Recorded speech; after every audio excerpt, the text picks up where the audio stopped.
Alors les enfants, avant de commencer, on va faire une préface pour vous dire qu'est-ce qui nous attend. Très important. Une préface vraiment qui va... Vraiment une préface... Moi, je savais l'importance du mois d'Elul. Mais avec cette préface, ça m'a encore donné plus d'énergie, de tonique. Je vous assure, hein? Regardez. Le Rav Megalé Amoukot s'appelle Rabbi Nathan Shapira. Il était en 1650 à Prague. Et il a écrit des livres qui s'appellent Texto Megalé Amoukot, celui qui fait découvrir des choses profondes. Il étudiait tous les jours avec Eliyahu Hanavi. Megalé Amoukot. Il y a des âmes comme ça que Dieu fait descendre. Il a dit comme ça. Vous savez que les mois de l'année sont divisés entre Yaakov et Esav. Les mois de l'année, si je me rappelle bien, sont divisés entre Yaakov et Esav. Yaakov, il a pris 6 mois. Esav, il a pris 6 mois. Un des mois de Esav, c'est quoi? Il amène un passouk. Hachem, Vezarah, dans Vezot Averacha. Vezarah, Miseir, Lamo. Ve'ata, Merevevot, Kodesh. Il y a le mot Seir, faites attention. Il est venu, il s'est dévoilé comme le soleil, il s'est levé, Vezarah, Miseir, de Seir, Lamo, la religion. Ve'ata, et il est venu, Merevevot Kodesh, avec des milliers d'anges. Alors, une chose, apprenez une règle, voilà une règle. Tous les lettres, de même consonation phonétique, sont interchangeables. Par exemple, ne va pas colporter le mal. C'est Rashi dans Parashat Kedoshim. Lo teler rachil. Rachil, c'est le colporteur. Mais un colporteur, il marche. Il amène une marchandise d'un endroit à l'autre. Il dit Rashi, le chaf, tu peux le changer avec le guimel. C'est la même origine. Guimel, chaf, donc les lettres de même origine phonétique sont interchangeables. Alors il a dit le mot Seir. Seir, c'est Esav, c'est les lettres de Esav. Ve'ata, merevovot kodesh. Ve'ata, dans la Torah c'est écrit Vav, Alev, Tav, He. Mais le He, il est interchangeable avec le Aleph. Suivez doucement. Alors Ve'ata, c'est une partie des 3 mois qu'il a pris à Esav. Ve'ata, Aleph, Av, il a pris Esav.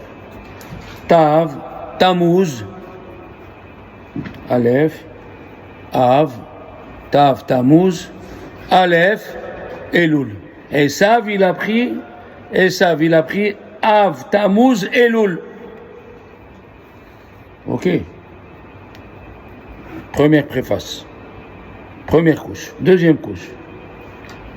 Le prophète, il dit, quand il va venir Mashiach, Ki aïn be'aïn, nir'e be'shuv Hashem. On verra avec nos yeux quand Dieu va revenir. Qu'est-ce qu'il a dit? Aïn be'aïn. Il a employé 2 fois le mot œil. Et dans Echa, dans le livre des Lamentations, de Echa, il a écrit Aini Yordamaim. Mes yeux, l'armoire des larmes. Ça veut dire, le mois de Tammuz Av, c'est le mois où les Juifs ils font le plus de péchés. Et pour faire Teshuvah, Aïn be'aïn nir'e be'shuv Hashem. Deuxième préface. Troisième préface, il y a écrit dans le Tehillim, pour ceux qui lisent Tehillim, Yecharsemena hazir miyar. Hazir, c'est le cochon, miyar, qui est dans la forêt, c'est un sanglier. Le sanglier sera, il sera mangé, le sanglier. Le sanglier voudra enlever ce qu'il y a. D'accord? Yecharsemena hazir miyar. Hazir, c'est le cochon, c'est Esav. Parce qu'il monte les pattes, il monte les pieds qui sont fendus, mais il ne rumine pas. Il monte qu'il est dans l'Occident. Alors sachez qu'il y a 4 fois dans toute la Torah des lettres suspendues. Carole, quand elle m'écoute des choses bien, elle rigole. Yecharsemena hazir mi ya'ar. Le Aïn, il est suspendu, même dans les Écritures saintes. Il est suspendu, le Aïn. C'est le Aïn de Esav. Alors maintenant, si on prend le mot mi, ya'ar, on enlève le Aïn, ça fait Romi, Rome. Rome, elle veut dominer le monde. Depuis toutes les nations occidentales, tout ce qu'ils ont, ça vient de Rome. Alors, Esav, il a un Aïn, et nous, on a un Aïn de Yaakov, Shema Israël.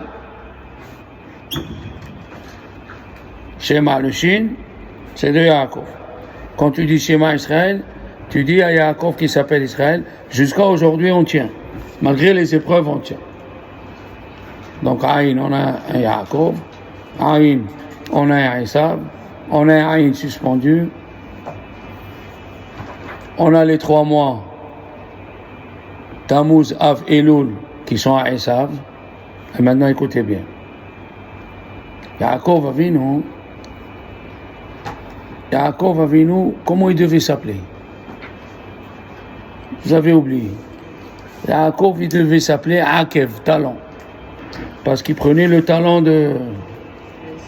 Qu'est-ce qu'il a fait? Il a volé le Yud. C'est quoi ce Yud? Écoutez bien. C'est les 3 mois de Esav. Het, Tet, Yud. Dans le Sefer Yetzira, le livre qu'il a écrit Avraham Avinu, chaque mois a une lettre. Tammuz, Av, Elul. Het, Tet, Yud. Le mois d'Elul, c'est Yud. On l'a récupéré. Hein? On l'a récupéré. Oh, Carole, tu dors pas, c'est extraordinaire ça. Qu'est-ce qui s'est passé? Yaakov, il a lutté pour voler le mois d'Elul, qui est le Yud, à Esav. Pourquoi? Parce que Esav, il sait. S'il arrive à nous voler le mois d'Elul, on est cuit, à Rosh Hashanah. Alors écoutez bien. Rabbi Yonatan Lebishis dit, quand est-ce qu'il y a eu la guerre entre Og Melech HaBashan, Sihon Melech HaEmori, le mois d'Elul. Le mois d'Elul, il y a eu la guerre de ces grands rois. Balak et Bilam. Balak, il a dit, ils ont fait la guerre et les Juifs ont gagné les deux. Alors bientôt, c'est à mon tour. Il a appelé Bilam, il lui a dit, Lechana Arali et Ahamazi. On apprend, on dit en français la sémantique des mots, c'est pas possible. Comment on dit maudire en hébreu? Les kalel. Ou kilel oti. Anime kalel oto. Et là, il a employé le mot lechana. Pourquoi na? On ne sait pas. Lecha, il aurait dit lecha kileli et Ahamazi. Il a dit lechana ara li. Quand est-ce Balak qu'il a appelé Bilam pour maudire le peuple d'Israël, il a employé le mot ara. Il y a 2 significations. Aleph, Elul, Resh, He, Rosh Hashanah. Viens avec moi les maudire qu'on leur vole le mois d'Elul qu'ils nous ont pris. Yaakov nous a pris le mois d'Elul. On va aller les maudire pour récupérer. Ou tu peux dire Aleph, Elul, Rosh Hashanah, Hosha'ana Rabbah. Tu peux dire Elul, Hosha'ana Rabbah. Tu peux dire Aleph de Rosh Hashanah. Et là, tu comprends ce que c'est le mot Na. Les Chana. Na, c'est 51. Il y a 51 jours depuis Rosh Chodesh Elul jusqu'à Hosha'ana Rabbah. Cette préface, elle est faite pour nous dire comment les goïms, ils veulent nous voler le mois d'Elul. Comment ils peuvent nous voler le mois d'Elul? Le Satan, il a le droit de créer des problèmes pour que ta tête, elle soit prise par l'assurance. Tu as touché une voiture, ça revient 6 mois après, par le gaz. Le contrat du gaz, c'est pas ça. Et ta tête, elle est prise de problème en problème. Et oui, même ton frère. On lui fait faire un accident à ton frère pour que ta tête, elle soit pas à Elul. Rabbi Yosef, il était jeune, c'était un voyou. Un voyou. Et dans le village, on disait, ne sois pas comme Yosef, et attention, ne sois pas comme Yosef. Il a dit, je vais avoir toute ma vie collé à une mauvaise renommée. Il est parti à la yeshiva de Rabbi Chaim Mivolozhin. Il lui a dit, qui c'est qui t'envoie? Qui c'est qui est rentré dans cette yeshiva? Qui c'est qui t'envoie? Il a dit, écoutez, moi je suis un voyou. Tu es un voyou? Je suis un voyou. Donnez-moi ma chance. Si je réussis, vous me gardez. Si je réussis pas, vous me gardez pas. Je peux pas vous dire mieux. Rabbi Chaim Mivolozhin, il le regarde, il dit, ok, rentre. 16 ans, le petit jeune homme, que tout le monde dit, ne sois pas comme Yosef. On commence à étudier, mais Chazak, jour et nuit, vas-y, il ne s'attendait rien de ses parents, pour la simple raison, ils étaient fauchés, qu'est-ce qu'il va attendre? C'est la yeshiva, le Rav, il voyait, il se levait le matin de bonne heure, la tfila, la hamida, vas-y. Après le Seder Rishon, entre le Seder Rishon et le Seder Bet, il étudiait, vas-y. Seder Shlishi, vas-y. C'est arrivé, il avait 21 ans, il reçoit un télégramme, sa mère, elle lui envoie un télégramme à la yeshiva, parce qu'elle a fait l'enquête, elle a appris qu'il est à la yeshiva, elle lui a dit, il faut que tu rentres vite, ton père il est mort, on n'a plus de quoi manger. Tu reçois une lettre comme ça, qu'est-ce que tu fais? Qu'est-ce que tu fais? Il vient chez Rav Chaim Mivolozhin, il dit, voilà Rav. Il a dit, tu veux partir, je comprends, c'est sentimental, je comprends. Mais si tu m'écoutes, reste ici, ne bouge pas. Tu n'as pas bougé. 22 ans, sa mère, elle lui écrit, tu nous as laissés pour la mort de ton père, maintenant tes sœurs, ils doivent se marier. Comment tu fais? Tu n'as pas de cœur. Tu étudies la Torah et tu n'as pas de cœur. Ta Torah que tu étudies, ce n'est pas celle de Moshe Rabbeinu. Il va chez son Rav. Ah Rav, qu'est-ce que je fais? Il a dit, je comprends. Tu veux partir. Grâce à Dieu. Hazek, tu es fort. Alors il lui dit, mais si tu m'écoutes, tu restes. Tu ne bouges pas. Écoutez bien. 1 an après, il reçoit le télégramme, la moitié de la ville s'est brûlée. Le même scénario. Il a marié à la yeshiva. Il avait 26 ans, il connaissait, il a un bagage de Torah.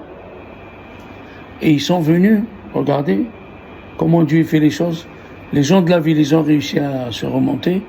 Il est venu le président avec 5 de la communauté demander un rave pour leur ville. Un rave qui tranche toutes les questions. Des Nedarim, du Mikveh, de Shabbat. Alors, Rabbi Chaim Mivolozhin, il l'a appelé. Il a dit, Rabbi Yosef, tu peux nous faire un petit Dvar Torah, s'il te plaît? Et il a commencé, il colle une Gemara avec une autre. Les questions à Rambam, il a fini une demi-heure. Il a dit, tu peux continuer à travailler, il est parti. Le Rav, il a dit, alors?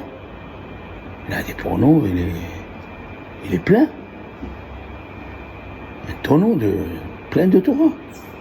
Là, après, Rabbi Yosef, il a dit, viens Rabbi Yosef, aujourd'hui tu vas aller avec la communauté, ta femme et les enfants, tu vas être le rabbin de ta ville. De ma vie, ils ont tout préparé. Et c'est ça la dernière phrase, c'est pas fini l'histoire, c'est la dernière phrase qui nous intéresse, la dernière phrase. Il était dans le carrosse, Rabbi Chaim Volozhin, réussi, Bracha, Birkat Kohanim. Et là, Rabbi Yosef, il se tourne et il lui dit à Rabbi Chaim Volozhin, Arabe, je ne peux pas vous remercier tout ce que vous m'avez appris, je ne peux pas. Pour tous les jours, il faut rester. Mais vous pouvez me dire une chose. Où vous avez trouvé la force de me dire pour le décès de mon père, pour l'usine qui c'est pour me dire reste? Où vous avez trouvé cette force pour me dire reste? Il a dit, écoute bien, le Satan, quand il sait que de quelqu'un il va sortir quelque chose, il est prêt à brûler toute ta ville et les villages aux alentours. L'essentiel, tu sors du Beth Midrash. Tu sors et tu vas.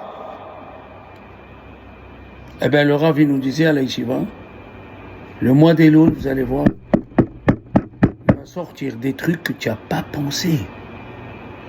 Pourquoi? L'essentiel, que tu ne penses pas à Elul. Elul, c'est le mois. Elul, c'est le mois qu'on vend en convalescence. Vous savez qu'il y a des stations. Celui qui a l'asthme, il va là. Celui qui a ça, il va là. Il passe un mois et il passe toute l'année bien. Et là, d'abord, je vous ai fait cette préface pour vous dire tellement le mois d'Elul, il est important. Le Mishnah Berurah dit, tous les jours, il faut dire les David, Hashem, Orivi, Sheimi Meira, le matin et le soir. Les Ashkenazim, ils lisent tous les jours 10 psaumes de Tehillim. Il y a un travail à faire le mois d'Elul. Il y a un travail à faire. Ça veut dire, pour arriver à Rosh Hashanah, je n'ai pas amené le livre parce que c'est trop profond.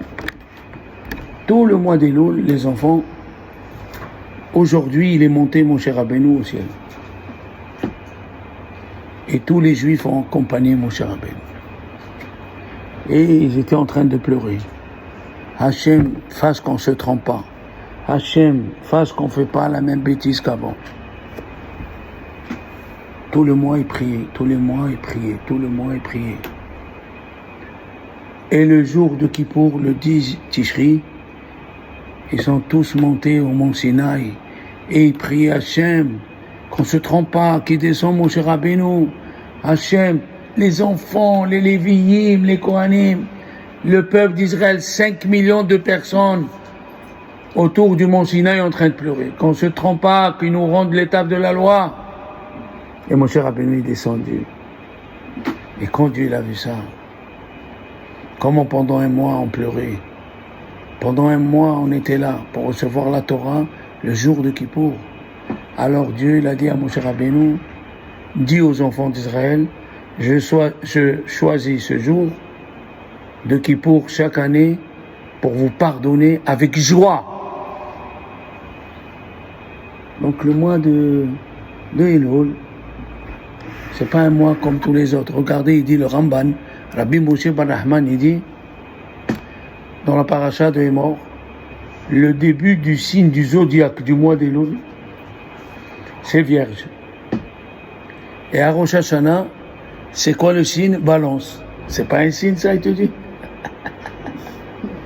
Rosh Hashanah, le signe du zodiaque chez les Juifs, c'est Balance. Et le mois d'Elul, Vierge. C'est quoi Vierge? C'est comme un monsieur qui se marie avec une femme qu'il aime et elle est vierge. Elle est pure encore. Le mois d'Elul, Dieu il nous aime. Écoutez bien la phrase qu'il a dit, le Chovot Alvavot, Dieu il nous aime plus que nous on s'aime. Tu as compris ça? Dieu il nous aime plus que nous on s'aime soi-même. Le mois d'Elul, chaque chose que tu fais, chaque chose que tu vas accomplir, chez le bon Dieu, c'est immensement grand. Mais ne pas se laisser prendre par les problèmes qui viennent à côté. Tout va s'arranger. Tout, de tout, de tout. Tout va passer. Mais ne perds pas le mois d'Elul. Ne perds pas cette envie de s'accrocher à Dieu. Cette envie. Et là, nous avons le livre de Rabbi Chizkiel Weinstein. Et il nous dit ça. Les maladies de l'âme et leur guérison sont comme les maladies du corps et leur guérison. En vérité, cette phrase, c'est une phrase de Harambam. Harambam, il a dit, les maladies de l'âme sont comme les maladies du corps. Voilà, il y a des médecins. Il y a des petits bobos, on appelle ça des petits bobos. Les petits bobos, pour les soigner, c'est pas... Il ne faut pas de la grosse chirurgie. Tu as un petit bouton, tu prends fusidine, quelque chose comme ça. Je ne vais pas énumérer tous les médicaments. Tu as un mal de tête. Il y a des maladies. Des maladies lourdes qui nécessitent un traitement lourd. Il y a des maladies rares. Et ça. Alors il nous dit, Rabbi Chizkiel Weinstein, plus la personne est au courant de sa maladie, plus on peut le soigner. Enfin, je vous l'ai pris à l'envers, parce que le Rav, il nous faisait à l'envers. Il nous disait qui c'est le plus dangereux? Celui qui connaît sa maladie ou celui qui ignore sa maladie? Qui c'est le plus dangereux? Celui qui ignore. Ah, tout. Un point. Celui qui ignore sa maladie. Pourquoi? Elle va en s'aggravant, il n'est même pas au courant. Eh bien, le mois d'Elul, si tu ne sens pas ce que tu as fait toute l'année, c'est que c'est grave. C'est que c'est grave. Ou bichlal, celui qui ne sait pas quelle maladie il a. Hamana el-Silan. Dans les malédictions que Dieu nous a données, il va y avoir des malédictions de Moshe Rabbeinu. Dans le parachat de Kitavo. Et là, qu'est-ce qu'il dit Moshe Rabbeinu? Yakecha Elokim Beshigaon. Dieu va te frapper avec la folie. Ou Be'ivaron. Et avec la cécité de l'œil. Ou Be'timahon Levav. Qu'est-ce que c'est le mot Timahon Levav? Ça. Qu'est-ce que c'est Timahon Levav? Levav, le cœur. Et Timahon, c'est quoi? Il dit Rashi, le cœur bouché. On t'explique, qu'est-ce que c'est le mois d'Elul? On t'explique, les goïms, ils veulent nous voler le mois d'Elul. On t'explique, c'est un mois très très dangereux, si tu ne sais pas comment l'utiliser. On t'explique. Et tu restes comme ça. Ça ne te fait rien. Après le cours ou avant le cours, et même pendant le cours, il disait le Rav Chaim, et même pendant le cours, le Yetzara te dit, quand est-ce qu'il va finir de parler? Oui. Il faut faire une introspection personnelle. Le mois d'Elul, il est fait pour rattraper toute l'année. Toute l'année. Timahon Levav, Rahman al-Islam. Il y avait deux personnes qui se disputaient. Pendant le mois d'Elul, une femme, elle est passée, elle leur a dit, Elul! Ils sont... Elul! Ils sont... Même les poissons dans l'eau, quand on dit le mois d'Elul, ils ont peur. Et pourquoi même les poissons dans l'eau? Il a dit Rav Steinman, parce que normalement les poissons n'ont pas été maudits par Dieu. Quand Adam Arishon, il a mangé le fruit interdit. Il n'a pas été maudit. Donc les poissons, normalement un poisson, il vit éternellement. S'il n'est pas mangé par un autre. Un poisson, il vit éternellement. Il n'a pas été maudit. Seulement, quand Dieu l'a décidé, comme les animaux, vous voyez les animaux, le lion, il attaque, il attrape la cheyenne comme ça. Quand Dieu l'a décidé, cet animal, il doit mourir telle date, il envoie le lion pour l'attraper. Rien n'est fait au hasard. Toi, tu crois les gens, il y a des gens, ils vont au safari, ils voient le lion, ils mangent celui-là, ils mangent l'autre, ils mangent celui-là. Ah non, non, non, non. Même l'animal, quand il doit mourir, c'est décrété là-haut. Donc, notre situation, elle est un peu grave. Parce que nous pensions avant de venir, et moi avec vous, que le mois d'Elul, c'est des jours comme les jours de toute l'année. Eh bien non.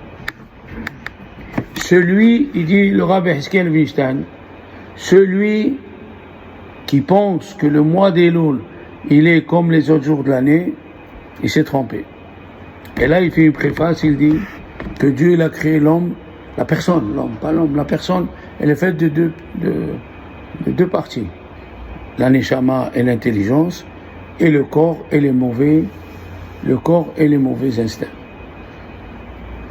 Parce que on a, les enfants, on a deux Yetzirara. On a un Yetzirara avec quoi on est, qui vient des parents. Yetzirara. Oui, ton père ne se levait pas à la prière, aller à la synagogue. Eh bien, tu vas hériter d'être fainéante pour pas te lever à la prière. Ça vient des parents. Il y a aussi les bons côtés, les bons méthodes des parents. Il était généreux, il était discret, toi aussi. Mais ça, c'est ce qu'on est avec. Et il y a le Yetzirara spirituel. Celui que tu t'attends pas. Tu es assis à la maison, il vient et te dit, allez, va danser. Va, trouve un bistrot où il y a de la musique et va danser. Mais qu'est-ce que je suis assis tranquille chez moi? Ça, c'est un ange. Le deuxième Yetzirara, c'est un ange. Il veut te troubler et le mois d'Elul, il a la permission de doubler de force. Alors toi, tu prends sur toi. Le mois d'Elul, il faut prendre quelque chose sur nous. Moi, j'ai dit à mes élèves, la chose la plus fréquente, c'est les bénédictions. Arrêtons de faire les bénédictions vite.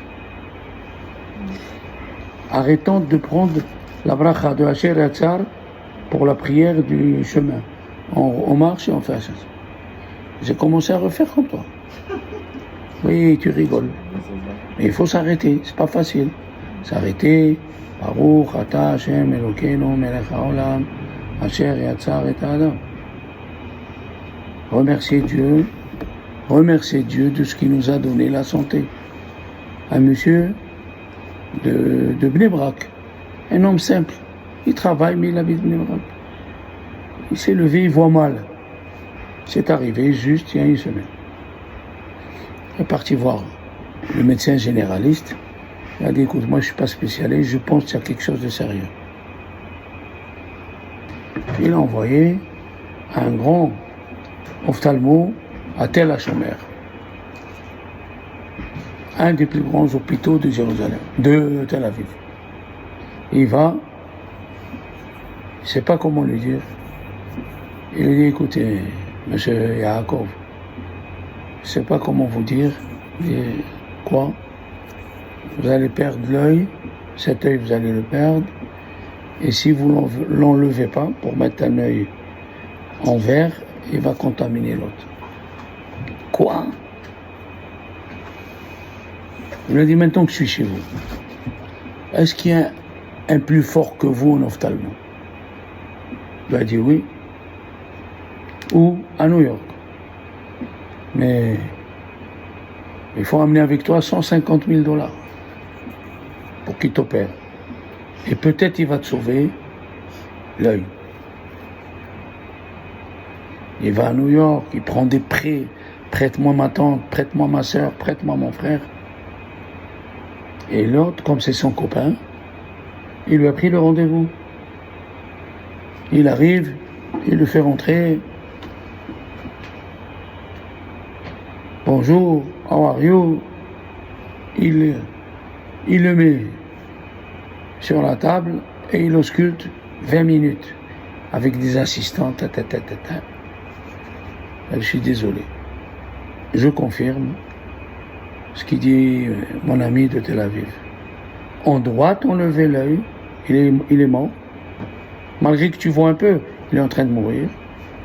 Et on te met un en vert, sinon tu vas perdre l'autre. Il a dit, si c'est une décision de Dieu, il a dit, est-ce que tu peux me donner 2 jours pour réfléchir? Pas de problème.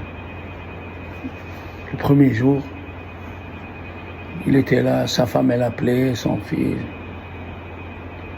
Le deuxième jour à midi, il a décidé de rentrer dans une synagogue. Il mettait les tefilines, il avait la prière. Il est rentré les enfants dans une synagogue. Il a ouvert le Echal et il a commencé à pleurer. Et qu'est-ce qu'il pleurait? Qu'est-ce qu'il disait? Comment Dieu, ça fait 50 ans, je t'ai pas remercié sur tous les bienfaits que tu m'as fait. Et il s'est mis à pleurer. Merci Dieu que tu m'as fait naître juif. Merci Dieu que tu m'as élevé dans la Torah. Merci. 3 heures, il n'arrêtait pas de remercier Dieu sur chaque chose de la vie qu'il avait et qu'il a oublié de remercier Dieu. 3 heures. Les yeux rouges, sang. 3 heures. Hachem. Après 3 heures, il ne pouvait plus. Hachem, je te demande une chose. Redonne-moi la vue. Pas pour moi. Pour continuer à voir tes merveilles et te remercier. Voilà ce qu'il a dit. Comme il a dit à mon cher Rabbeinu, il lui a dit, Dieu, tu dois mourir. Il a dit, non, mais je vais vivre. Lo hamoud ki yechi. Quand on lit dans le Hallel ce matin, Lo hamoud ki yechi. Je ne veux pas mourir, je veux vivre. Et qu'est-ce qu'il dit le Midrash? Laisse-moi comme un petit oiseau. Il a dit le Rav Shach, qu'est-ce que ça veut dire laisse-moi comme un petit oiseau? De l'oiseau, on peut reconnaître Dieu. Les couleurs qu'il a. Il y a les oiseaux du paradis là-bas en Équateur. Combien de couleurs, quelles voix ils font. Et de là, tu arrives à t'émerveiller et de remercier Dieu. D'ailleurs, j'ai appris, écoutez bien. Vous savez, on dit dans le Hallel, Hodu l'Adonai kitov, ki leolam hado. On peut prononcer le nom de Dieu quand on dit un passouk entier. Hodu l'Hashem kitov. Je remercie Dieu qu'il est bien. Ki leolam hado. Car son bienfait pour toujours. Celui ou celle qui dit 70 fois Hodu l'Hashem kitov. Et à chaque fois qu'elle dit Hodu l'Hashem kitov, elle remercie un bienfait que Dieu lui a fait. Il faut s'asseoir et les écrire. Tu es né juif, tu as été bien élevé, on t'a pas frappé, on t'a donné ça, tu as travaillé, tu as gagné de l'argent, tu as fait ça 70 fois. À chaque fois que tu dis Hodu l'Hashem kitov ki leolam hado, tu énumères un bien du bon Dieu. Si tu fais 70 fois en te rappelant chaque bienfait que Dieu t'a fait, la demande que tu demandes après, elle s'accomplit. La demande que tu demandes après, elle s'accomplit. Ce monsieur a 50 ans, il a dit à Dieu, laisse-moi la lumière de cet œil pour continuer les Hodot là.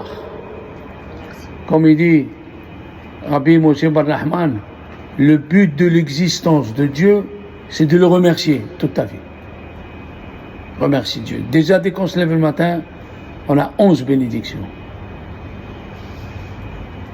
Il est retourné l'après-midi chez le professeur. Il a dit, voilà, je suis prêt, mais je vous demande une chose, est-ce que vous pouvez me vérifier revérifier, avant de me faire l'opération? Il a dit, d'accord. Il l'a mis sur la table, il voit, il dit, c'est pas possible, il voit, c'est pas possible. Et l'autre, il lui dit, qu'est-ce qui pas possible? L'autre œil a été touché. Il a dit, c'est pas possible, je me suis trompé de diagnostic. Tu n'as pas ce que je croyais. Il a appelé des autres intervenants, ils ont vu, il a dit, il n'a pas. Il n'a pas. Voilà. On est tout le temps, c'est vrai, on a le mur des lamentations, mais on oublie de remercier Dieu sur ce qu'on a. Le Rav Svadron, il était au Kotel à minuit. C'était un grand orateur. Et il entend un monsieur qui pleure. Et le Rav Svadron, il était avec un riche. Beaucoup de monnaie. Alors le riche, il voit le monsieur qui pleure, il dit sûrement, il veut faire une bar mitzvah, une mila, mariée. Il s'approche et lui dit, quel est ton problème? Tu as un problème d'argent, je peux t'aider. Et le monsieur qui lui fait non, grâce à Dieu, j'ai pas de problème d'argent. Il lui a dit, pourquoi tu pleures? Il lui a dit, c'est des pleurs de joie. Je viens de marier ma dernière fille. J'ai 7 enfants, j'ai marié les 7 enfants. Et je viens remercier Dieu, comment il m'a donné la force de les élever, comment il m'a donné la force. Et la dernière, je viens de la marier. Ah, le Rashvadron, il est resté. Et c'est exactement ce qui est arrivé à une famille de Mea Shearim. Ils n'avaient pas d'enfants. Et ils allaient chaque fois chez un Rav. Ah, Rav, j'ai ça, Rav, j'ai ça. À la fin, elle a dit, je fais que respecter. Peut-être je vais commencer à remercier Dieu que j'ai un bon mari. Les femmes, ils oublient. Et les hommes, ils oublient, les deux. J'ai un gentil mari. Il joue pas aux cartes. Il fume pas. Il va pas dans les bars minanes. Il va pas. Et le mari aussi. Il va dire, j'ai une gentille femme. Grâce à Dieu. Je trouve à manger. Je trouve mes avis repassés. Elle est gentille, elle se fait belle. On oublie. Alors on est parti. Au cotel, elle s'est mise à prier. Hachem, merci. Tu m'as fait élever dans une maison de Torah. Tu m'as donné un jour. Elle a commencé tous les vendredis à les remercier. Elle va le vendredi, elle remercie. Elle est tombée enceinte. Elle a eu des enfants. Et le but de l'homme, Mizmor Letoda. Qu'est-ce qu'il dit le Beth Yosef? Le premier psaume, Mizmor Letoda, après Baruch Shama, tous les psaumes vont disparaître au Mashiach. Vous ne savez pas. Tous les psaumes vont disparaître au Mashiach, sauf Mizmor Letoda. Celle qui apprécie. Merci Hachem, tu m'as donné des enfants, ils sont en bonne santé. Merci Hachem, tu vas m'aider à les marier.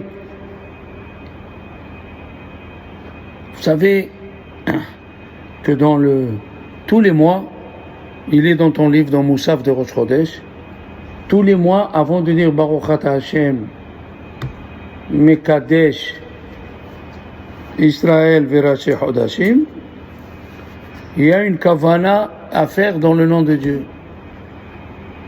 Et quelle est la kavana du mois d'Elul? Ulcha tiye lanu tzedaka. Le mois d'Elul, le mois où il faut multiplier la tzedaka, multiplier le bien aux autres. Donc, le prophète nous dit Rabbi Chizkiel Weinstein, Al tiyu, Al tiyu kesus keferet en havin. Regardez ce qu'il dit le prophète. Ne soyez pas comme un cheval et comme un mulet qui ne comprend pas. Ah, le prophète, il nous dit ça, non? Il nous a dit déjà, Yada Shor Konehu, le taureau, il connaît son propriétaire, Bahamor Evus Be'alav, et là, il connaît la besace de son propriétaire. Amiloid Bonam, mon peuple, il ne réfléchit pas. C'est quoi ces deux versets? D'abord, comment le prophète nous compare à des animaux? Les animaux, ils vivent avec instinct. Nous, on a le libre arbitre. Bonne question ou pas? Eh bien, la réponse, elle est très simple. Il faut qu'on travaille sur nous-mêmes pour arriver à ces 2 degrés. D'abord, ne sois pas comme un cheval et un mulet sans comprendre. Ne vis pas avec tes instincts. Nous, on croit que moins on tient la tête avec le moussard et la Torah, mieux on se repose. C'est complètement le contraire. Plus tu penses à la Torah, plus tu penses au mois d'Elul. Imagine-toi, tu arrives le mois d'Elul, tu entends une voix. Eh bien, tu n'as pas prié pour tes enfants, tu n'as pas prié pour ton mari, tu n'as pas prié pour toi, que tu viens me voir. Si tout le mois d'Elul, tu consacres. Il faut prendre quelque chose de nouveau sur soi, le mois d'Elul. De reconnaître Dieu. D'arriver à faire comme le taureau. Parce que tu dois savoir, même quand tu prépares le café, Dieu il est avec toi que tu ne te brûles pas le doigt. Eh oui, Michel, chérie. On oublie que Dieu, il est même quand tu prends la tasse, que tu ne tombes pas des doigts. On est habitué aux gestes qu'on fait et on pense qu'on va continuer comme ça. Mon copain, il s'est levé un matin, il n'avait plus de salive. Tu as pensé un jour qu'il y a une personne qui n'a pas de salive? Une élève à moi en classe, je l'ai vue, elle n'était pas en classe. Je suis parti chez sa mère, j'ai dit, où il est? Il m'a dit, la secrétaire qui était à côté d'elle, elle est à l'hôpital, en psychiatrie. Oh, non, pas psychiatrie. Neurologie, les veines d'ici, elles ne bougent plus la main droite. Ça fait 6 heures d'opération. On est habitué. Regardez comme ça devient pénible quand on devient un peu vieux. Pour mettre les chaussettes, c'est un problème. Pour attacher le Admour Migour, quand il était vieux, il priait Dieu d'avoir les forces dans les doigts pour plier les lacets. Le roi David, il a dit, ne me jette pas quand je deviens vieux. Tout devient pénible. Et qu'est-ce qu'il a attendu? Ne sois pas bête. Remercie-moi. Et remercie-moi doucement. Qu'est-ce qu'il a dit le Midrash Tanchuma dans Tehillim? Une chose fantastique. Tu n'es béni la journée par Dieu que selon ce que toi tu as béni Dieu. Tu n'es béni la journée par Dieu que selon ce que toi tu bénis Dieu. Si à chaque fois tu bois de l'eau, fais un bracha, baruch, source de bénédiction tu es Hachem. Pas béni soit-il Dieu, source de bénédiction.